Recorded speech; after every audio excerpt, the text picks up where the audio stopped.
नमस्कार, स्वागत है आपका। एमबी नेटवर्क देख रहे हैं आप और मैं हूं आपके साथ लता। बुलेटिन की शुरुआत करेंगे हम खबर के साथ। डिप्टी सीएम केशव मौर्य का आज 2 जिलों का दौरा होने वाला है, जिसमें आज जो है महाराजगंज कुशीनगर के दौरे पर रहेंगे deputy CM.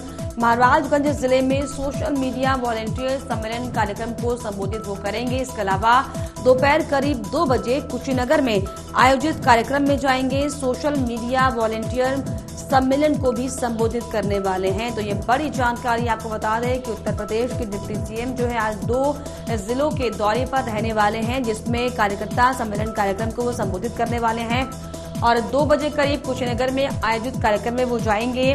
Social media volunteer सम्मेलन को संबोधित करेंगे। तो ये बड़ी जानकारी आपको बता दें उत्तर प्रदेश के। आपको बता दें कि डिप्टी सीएम केशव मौर्य का आज 2 जिलों का दौरा रहने वाला है और उनके दौरे को देखते हुए खास तैयारियां की गई हैं। आज महाराजगंज कुशीनगर के दौरे पर डिप्टी सीएम केशव मौर्य रहने वाले हैं। महाराजगंज जिले में सोशल मीडिया वॉलंटियर कार्यक्रम में जो है सम्मेलन में शामिल होंगे। इस सम्मेलन को संबोधित करेंगे केशव मौर्य। इसके अलावा कुशीनगर में भी जो है करीब 2 बजे कार्यक्रम का जो है आयोजन किया जाएगा, जिसमें डिप्टी सीएम केशव प्रसाद मौर्य शामिल होंगे।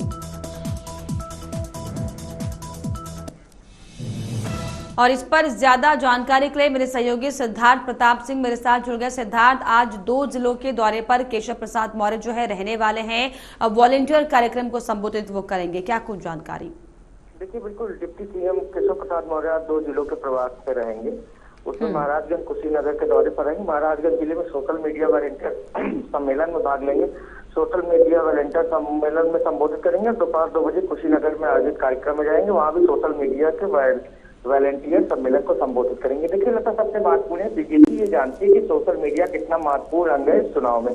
शुरू से चाहे 2019 से आप जब से 2014 की बात कर ले, 19 की बात कर ले, जब भी बीजेपी ने जब भी जीत दर्ज की है तो इस सबसे महत्वपूर्ण उसका साधन सोशल मीडिया रहा है। और आप लगातार ये जब चुनाव के पहले भी बीजेपी इसकी तैयारी करती है और बीजेपी पहले से इन ग्रुपों को एक्टिव करती है और लगातार ये बताती है कि लोगों तक कैसे पहुंचा जाए। अपने सोशल मीडिया के माध्यम से किस तरीके से अपना प्रचार प्रसार किया जाए। आज केशव प्रसाद मौर्य भी जीत का मंत्र देंगे और बताएंगे कि डबल इंजन की। चलिए, बहुत शुक्रिया आपका सिद्धार्थ, तमाम जानकारियों के लिए, तमाम बातचीत के लिए। तो 2 दिन के आपको बताएं कि 2 जिलों के दौरे पर आज वो रहने वाले हैं डिप्टी सीएम केशव मौर्य, जहां पर अलग अलग जगह पर वो जाएंगे और वॉलंटियर कार्यक्रम को जो है वो संबोधित करेंगे। चलिए आगे बढ़ेंगे। सपा अध्यक्ष अखिलेश यादव आज मुरादाबाद दौरे पर जाने वाले हैं, जहां पर समाजवादी पार्टी प्रत्याशी रुचि वीरा के समर्थन में रैली वो करेंगे।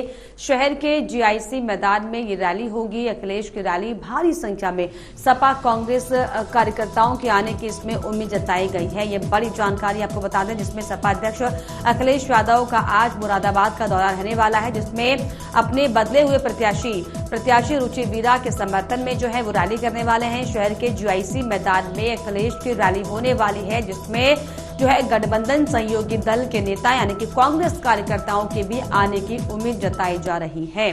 तो ये बड़ी जानकारी आपको बता दें, समाजवादी पार्टी पुरजोर कोशिश कर रही है उत्तर प्रदेश में अपनी बिसात बिछाने की और इसी कड़ी में मुरादाबाद में आज जो है जनसभा होने वाली है, जिसमें समाजवादी पार्टी प्रत्याशी रुचि वीरा के समर्थन में अखिलेश जो है वो रैली करेंगे, जनता को संबोधित करेंगे। जीआईसी मैदान में अखिलेश की रैली होगी और भारी संख्या में सपा कांग्रेस कार्यकर्ताओं के इसमें जुटने की उम्मीद जताई जा रही है। तैयारियां जो हैं अखिलेश यादव की रैली को लेकर, सभा को लेकर कर दी गई हैं।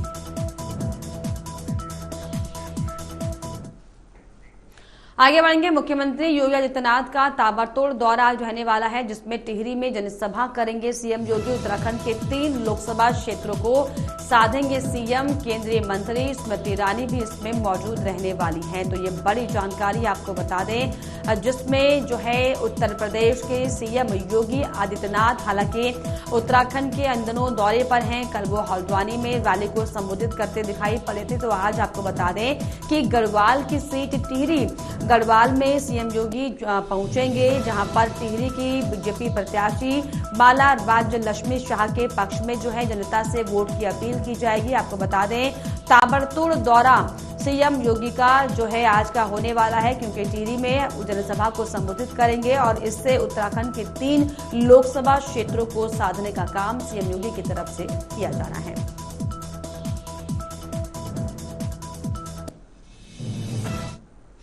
आगे बढ़ेंगे, एक और बड़ी जानकारी। बीएसपी सुप्रीमो मायावती की आज 2 जनसभाएं हैं। सहारनपुर और मुजफ्फरनगर में आज जनसभा करेंगी मायावती। पश्चिम यूपी के दौरे पर आज बसपा है अध्यक्ष मायावती। यूपी के मुजफ्फरनगर में मायावती की आज चुनावी सभा होने वाली है। बसपा प्रत्याशी दारा सिंह के समर्थन में आज जनसभा वो करेंगी। सहारनपुर में जनसभा करने के बाद मायावती पहुंचेंगी और बसपा प्रत्याशी माजिद अली के पक्ष में भी वोट मांगेंगी। नागल क्षेत्र के गांव खटौली में भी उनकी जनसभा का कार्यक्रम होने वाला है। और इस पर ज्यादा जानकारी के लिए मेरे सहयोगी सिद्धार्थ प्रताप सिंह मेरे साथ जुड़ गए। सिद्धार्थ, आज जो है मायावती भी ताबड़तोड़ रैली करते हुए दिखाई पड़ेंगे, कई जगह जनसभाएं, क्या कुछ जानकारी? देखिए, अभी तक लोकसभा चुनाव से दूर नजर आ रही बसपा चीफ मायावती अब पार्टी के प्रचार कमान खुद अपने हाथों में ले लिया। अभी तक बसपा प्रमुख मायावती के भतीजे जो आकाश आनंद है वो लगातार अपने प्रत्याशियों के पक्ष में जनसभाएं कर रहे थे। अब जिस तरीके से मायावती ने बीएसपी प्रत्याशियों की यूपी पक्ष में ताबड़तोड़ तरीके से प्रचार करेंगी, उसी के तहत आज बसपा सुप्रीमो मुजफ्फरनगर और सहारनपुर में जनसभाओं को संबोधित करेंगी। तो कहीं ना कहीं उनकी ये कोशिश होगी कि किस तरीके से जो चुनाव है उसको कहीं ना कहीं त्रिकोणीय किया जाए। त्रिकोणीय चुनाव में पूरी तरीके से ये लड़ाई में आ जाए और बीएसपी पूरी तरीके से चुनाव लड़े और बीएसपी का जो कोर वोटर है वो बीएसपी के साथ आ जाए।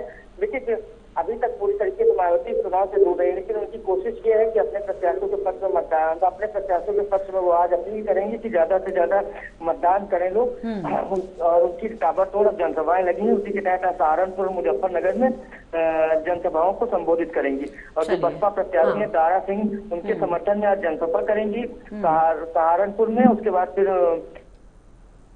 चलिए, बहुत शुक्रिया आपका सिद्धार्थ, तमाम जानकारियों के लिए, तमाम बातचीत के लिए। आगे बढ़ेंगे, बसपा सुप्रीमो मायावती आज से शुरू करेंगी जनसभाएं। उत्तर प्रदेश की अलग अलग सीटों पर जनसभाएं वो करने वाली हैं। 14 अप्रैल को मुजफ्फरनगर, सहारनपुर में जनसभा करेंगी। 15 अप्रैल को रामपुर, मुरादाबाद में बसपा सुप्रीमो की जनसभा होनी है। 16 अप्रैल को नगीना, बिजनौर में जनसभा को वो संबोधित करेंगी। 21 अप्रैल को गाजियाबाद, बागपत, अमरोहा में उनकी जनसभा का जो है आयोजन किया जाना है। इसके अलावा 22 अप्रैल को गौतम बुद्ध नगर, बुलंदशहर में जनसभा मायावती की तरफ से की जानी है। तो ये बड़ी जानकारी आपको बता दें, जिसमें कई जनसभाओं का दौर जो है वो बसपा का शुरू हो चुका है। ऐसे में अलग अलग तारीखों में जो है पूरा स्केड्यूल जो है बीएसपी का वो सामने आ चुका है। 21 अप्रैल को गाजियाबाद, बागपत, अमरोहा में उनकी जनसभा होगी। इसके अलावा 23 अप्रैल, 22 अप्रैल को गौतम बुद्ध नगर में, हालांकि बुलंदशहर में जनसभा वो करेंगी। 23 अप्रैल को मेरठ और हापुड़ में बसपा सुप्रीमो की जनसभा होनी है। तो ये बड़ी जानकारी आपको बता दें, जिसमें बसपा की तरफ से जो है पूरा शेड्यूल वो जारी कर दिया गया है। 23 अप्रैल तक जो है बीएसपी सुप्रीमो मायावती जो है अलग अलग जगह पर जाकर उत्तर प्रदेश की अलग अलग सीटों में जनसभाएं करेंगी और अपने पार्टी प्रत्याशी के पक्ष में वोट की अपील करेंगी। मां दुर्गा की छठी शक्ति है मां कात्यायनी। मां कात्यायनी दुखों का बेड़ा पार करती हैं। जो भक्त मां कात्यायनी की विशेष आराधना करते हैं उन पर मां अपना आशीर्वाद बनाए रखती हैं। तो कैसे मां कात्यायनी को प्रसन्न करें और कैसे मां की आराधना की जाए, इस रिपोर्ट में देखिए।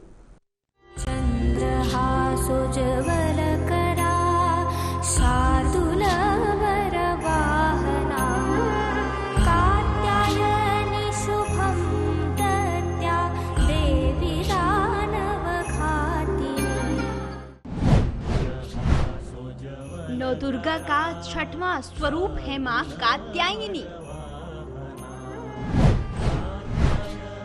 अमोघ फलदायिनी है मां कात्यायनी। मां की उपासना से मिलता है मन चाहा वरदान। देवी की छठी स्वरूप की महिमा अपरंपार। इस नवरात्रि के छठवें दिन होती है मां शक्ति के छठवें स्वरूप मां कात्यायनी की आराधना। मान्यताओं के अनुसार मां कात्यायनी की विशेष उपासना से रोग, शोक, संताप और भय का नाश होता है। आज के दिन माँ को प्रसन्न कर लिया तो जाने अनजाने हुए अपराधों के लिए क्षमा कर देती है माँ। तभी तो कहते हैं देवी के षष्ठम स्वरूप की उपासना करने से परम पद की प्राप्ति होती है। तो आइए जानते हैं माँ के इस परम अद्भुत रूप की महिमा क्या है। नवरात्रि के छठे दिन माँ कात्यायनी की पूजा की जाती है। माँ कात्यायनी का जन्म कात्यायन ऋषि के घर पर हुआ था, इसलिए इन्हें कात्यायनी कहते हैं। इनका स्वरूप अत्यंत भव्य और दिव्य है। ये स्वर्ण के समान चमकीली हैं और भास्वर हैं। दाईं तरफ का ऊपर वाला हाथ अभय मुद्रा में है और नीचे वाला हाथ वर मुद्रा में। माँ के बाईं तरफ के ऊपर वाले हाथ में तलवार और नीचे वाले हाथ में कमल का फूल सुशोभित है। चार भुजाओं में अस्त्र शस्त्र और कमल का फूल धारण किए हुए सिंह पर सवार है माँ कात्यायनी। ये ब्रजमंडल की अधिष्ठात्री देवी हैं। गोपियों ने कृष्ण को पाने के लिए इनकी पूजा की थी। विवाह से जुड़े मामलों में माँ कात्यायनी की पूजा बेहद शुभ होती है। माँ कात्यायनी की कृपा से योग्य और मनचाहा पति मिलता है। अपने स्वरूप में देवी माँ अपने भक्तों की हर मनोकामना की पूर्ति करती है। लेकिन आपका विवाह और प्रेम संबंध या वैवाहिक जीवन से जुड़ी कोई समस्या है, ये नवरात्र में माँ कात्यायनी की आराधना से विशेष लाभ मिलता है। माँ कात्यायनी का अद्भुत मंत्र, चंद्रहासोज्ज्वल करा शार्दूल वरवाहना, कात्यायनी शुभम ददया देवी दानव खातिनी। इनकी उपासना से, आराधना से भक्तों को बड़ी आसानी से अर्थ, धर्म, काम और मोक्ष चारों फलों की प्राप्ति होती है। जन्मों के समस्त पाप भी नष्ट हो जाते हैं। इसलिए कहा जाता है कि इस देवी की उपासना करने से परम पद की प्राप्ति होती है। Programming desk AMB network. चंद्रहासोज्ज्वल करा शार्दूल वरवाहना, कात्यायनी शुभम दत्या देवी दानव घातिनी। सीएम योगी ने शनिवार को मुरादाबाद में रैली की। रैली को संबोधित करते हुए सीएम योगी ने कहा कि 4 करोड़ गरीबों के मकान बन गए, 2.5 करोड़ लोगों के घरों में बिजली का कनेक्शन आ गया। ये काम पहले भी हो सकता था, लेकिन कांग्रेस हो या सपा बसपा हो, इनके एजेंडे में विकास नहीं था, गरीब कल्याण नहीं था। आस्था के साथ खिलवाड़ करना ये अपना जन्मसिद्ध अधिकार समझते थे। माफियाओं और अपराधियों को गले का हार बनाकर ये लोग प्रदेश की जनता, बेटी, व्यापारी की सुरक्षा पर सेंध लगाने का काम करते थे। ये बीजेपी की सरकार जो बोलती है वो कर कर दिखाती है। आज माफिया या फिर अपराधी या तो जेल में है या फिर जहन्नुम में। बहनों और भाइयों, आज मुझे अच्छा लगता है जब मुरादाबाद भी विकास की प्रक्रिया के साथ जुड़ करके कार्य कर रहा है। मुझे याद है यहीं पर मैं आया था जब कुंवर सर्वेश सिंह जी सांसद थे। उस समय उन्होंने एक कार्यक्रम आयोजित किया था और उस कार्यक्रम में आने के बाद उन्होंने उस समय मांग की थी कि मैं सांसद हूं तो मेरे मुरादाबाद में विश्वविद्यालय होना चाहिए। और बहनों और भाइयों, हमने गुरु जंबेश्वर के नाम पर एक विश्वविद्यालय भी आपके मुरादाबाद को दे दिया है। वर्ल्ड क्लास यूनिवर्सिटी बनेगी। ये विकास आज जो मुरादाबाद में ओडीओपी के कारीगर और हस्तशिल्पियों को आगे बढ़ाने के लिए। गाजियाबाद के थाना शालीमार गार्डन इलाके में बदमाशों और पुलिस के बीच मुठभेड़ का मामला सामने आया। मुठभेड़ में एक बदमाश को गोली लगने से वो घायल हो गया, वहीं दूसरा बदमाश फरार हो गया। वहीं अपराधी फैसल को पुलिस ने गिरफ्तार किया है। बीती देर बाद Shalimar garden police sector 3 Rajendra Nagar Karan gate चौकी के पास जब चेकिंग कर रही थी तभी संदिग्ध मोटरसाइकिल सवार 2 व्यक्ति आते हुए दिखाई दिए। इन्हें रोकने का इशारा किया गया तो वो दिल्ली रोड की तरफ तेजी से भाग गए। पुलिस टीम ने जब पीछा किया तो बदमाशों ने पुलिस टीम पर फायरिंग कर दी। जवाबी कार्रवाई में एक बदमाश के पैर में गोली लगी है। हत्या और डकैती की वारदात के बाद से फरार चल रहा था बदमाश। मुख्य आरोपी अपने 5 अन्य साथियों के साथ मिलकर हत्या और डकैती की साजिश में शामिल था।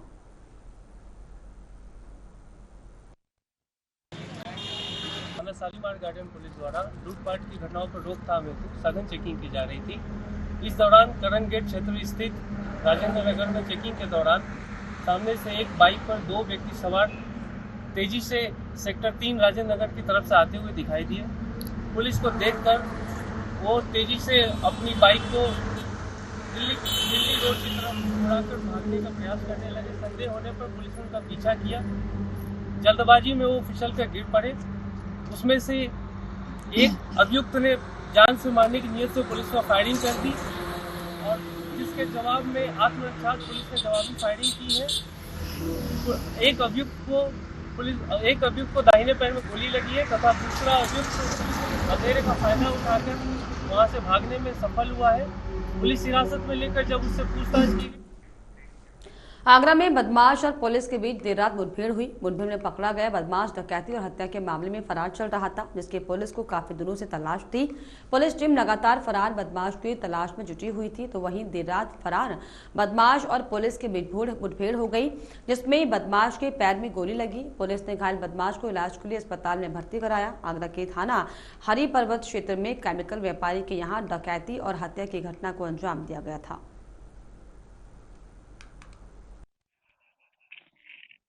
हरि पर्वत में सूचना मिली कि थाना हरि पर्वत में कारित हुई लूट और मर्डर, डकैती और मर्डर का नामजद अभियुक्त लोकेश, जिसके ऊपर 25,000 का रिवॉर्ड भी है, वो मूवमेंट कर रहा है। सूचना पर पुलिस ने अभियुक्त को पकड़ने की कोशिश की तो अभियुक्त ने पुलिस टीम पर फायर खोल दिया और जवाबी कार्रवाई में घायल हुआ है। अभियुक्त को आवश्यक प्राथमिक उपचार के लिए एसएन मेडिकल कॉलेज भेजा गया है। अभियुक्त के पास से एक घटना में लूटा गया डीवीआर, एक इलीगल वेपन, कुछ राउंड्स और कुछ कैश और एक चेन बरामद हुई। पीएम नरेंद्र मोदी की वैसे तो देश भर में लाखों फैन हैं, लेकिन बुलेट रानी के नाम से मशहूर तमिलनाडु की राजलक्ष्मी पीएम के इन प्रशंसकों में बेहद खास है। देश में इन दिनों लोकसभा के चुनाव जो हैं की सरगर्मी तेज है, लिहाजा पीएम मोदी की अनूठी फैन इन दिनों अपनी बुलेट से फराटा भरते हुए खास अंदाज में पीएम मोदी के लिए लोगों से वोट मांग रही है। इसी बीच राजलक्ष्मी लखनऊ के बीजेपी प्रदेश कार्यालय पहुंची, जहां पर उनका भव्य स्वागत किया गया। आपको बता दें कि राजलक्ष्मी पीएम मोदी को तीसरी बार देश का प्रधानमंत्री बनने का संकल्प लेकर 58 दिन पहले 13 फरवरी को तमिलनाडु से ही अपनी यात्रा की शुरुआत उसने की थी। 18 अप्रैल को उनकी बुलेट यात्रा का समापन नई दिल्ली में होगा। अपने खास अभियान में जुटी राजलक्ष्मी को इन 65 दिनों में तकरीबन 21,000 किलोमीटर की दूरी तय करनी पड़ रही है। वो रोजाना 250 से 300 किलोमीटर बुलेट चलाती है। रास्ते में कुछ जगहों पर रुकती हैं, लोगों से संवाद करती हैं, उन्हें प्रधानमंत्री नरेंद्र मोदी की नीतियों और विचारों से रूबरू कराती हैं और उनके लिए वोट देने की अपील भी करती हैं। गोरखनाथ थाना क्षेत्र के हुमायूंपुर उत्तरी मोहल्ले के रहने वाले एक चिकित्सक के परिवार पर शुक्रवार को दिन दहाड़े धारदार हथियार से एक हमलावर ने हमला कर दिया। इस हमले में चिकित्सक की पत्नी और बेटे गंभीर रूप से घायल हो गए। घटना के बाद आरोपी मौके से फरार होने में कामयाब भी हो गया, लेकिन आरोपी की पहचान डॉक्टर के पूर्व कर्मचारी के रूप में हुई है, जो कि उनके क्लिनिक पर 10 साल पहले कंपाउंडर के रूप में काम करता था। वहीं गंभीर हालत में के लिए मिली मां बेटे को जिला अस्पताल में भर्ती कराया गया। गोरखनाथ पुलिस मौके पर पहुंचकर पूरे मामले की छानबीन में लगी हुई है। पुलिस के उच्च अधिकारियों को इस घटना को लेकर बयान अब तक फिलहाल जो है कोई सार्वजनिक उनकी तरफ से नहीं किया गया है।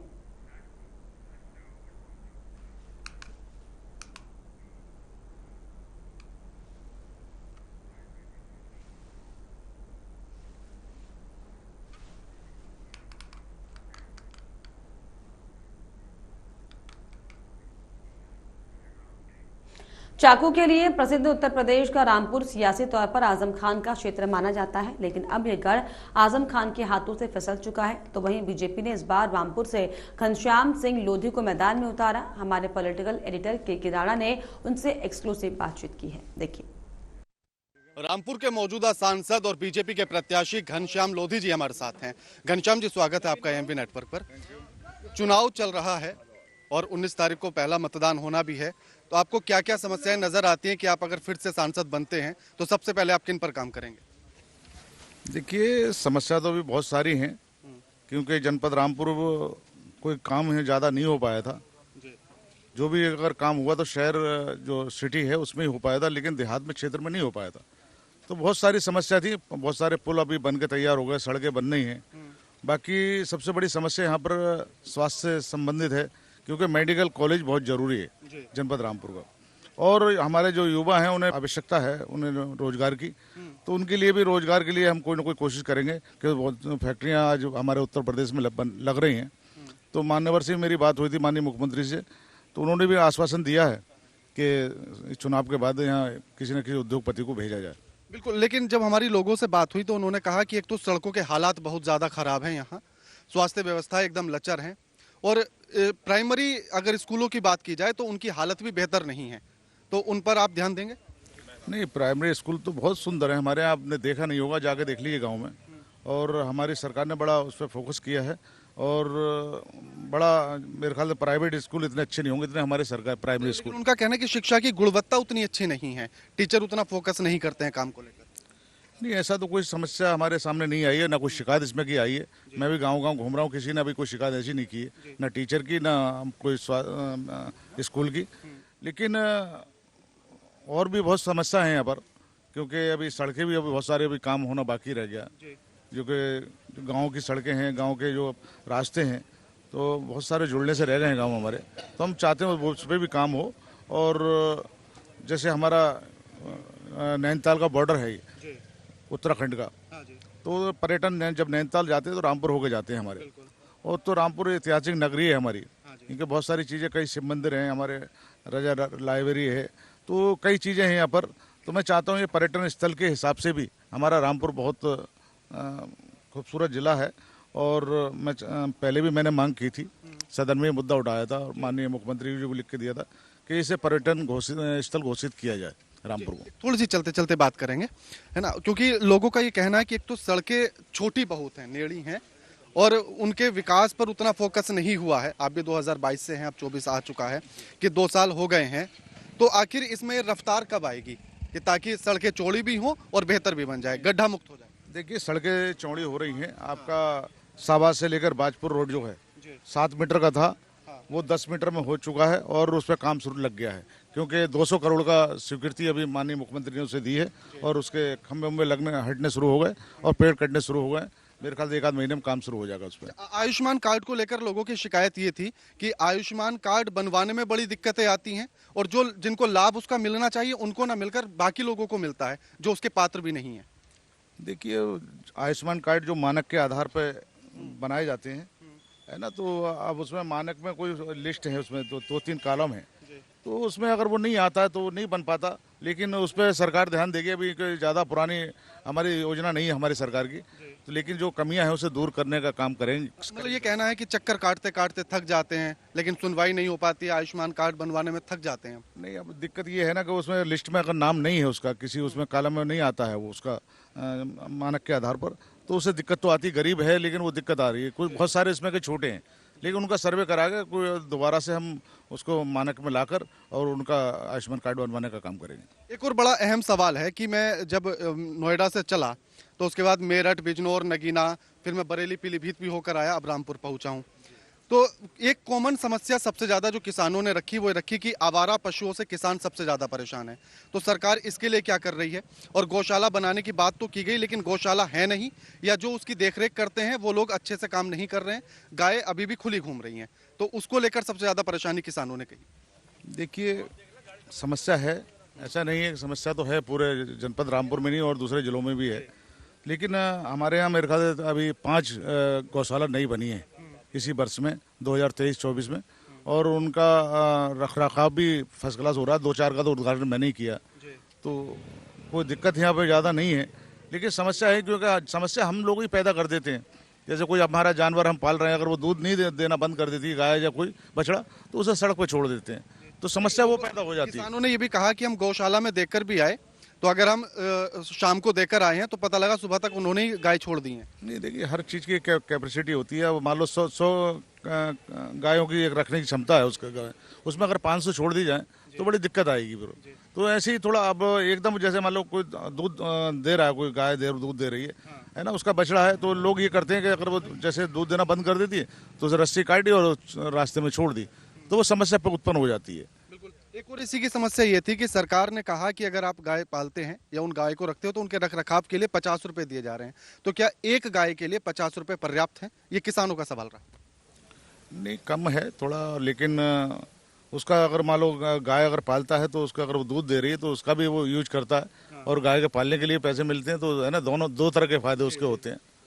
गाय से बहुत सारे फायदे होते हैं, गोबर बचता है, उसका गोबर है तो वो काम में आता है खाद के लिए, और दूध अगर वो ढंग से पालता है तो उसे दूध का भी इस्तेमाल वो करता है और पैसे भी मुझसे मिलते हैं।